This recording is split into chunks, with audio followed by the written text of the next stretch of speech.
Ada sumber mengatakan bahawa 28 Jun ataupun 27 Jun sebabkan timing dia, polis Indonesia buat serbuan dekat bilik hotel dia yang dekat Nambur tu, Hotel Nambur, dan tangkap dia.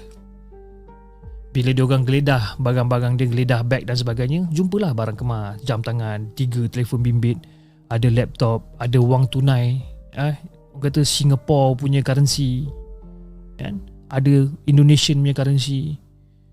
Kalau kita convert semua, duit kita lebih kurang dalam RM800 lah, lebih kurang, kan? Jadi bila disoal siasat, ditekan, member sudah koyak. Bila dia koyak, dia mengaku yang dia bunuh. Jadi pihak Singapura nak bawa ke sana balik untuk dibicarakan, tapi ada masalah. Bawah Undang-Undang Indonesia ada prinsip yang dikenali sebagai personality, iaitu warga Indonesia yang ditangkap di Indonesia atas jenayah yang dilakukan di luar negara tidak boleh diserahkan kepada negara lain. Diorang mesti diadili di Indonesia.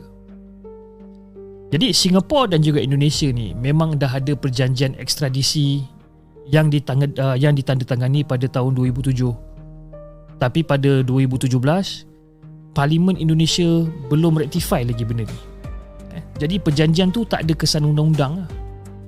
Jadi dua negara jiran dah sign perjanjian 10 tahun sebelum tu, tapi belum rectify. Dan inilah akibat dia.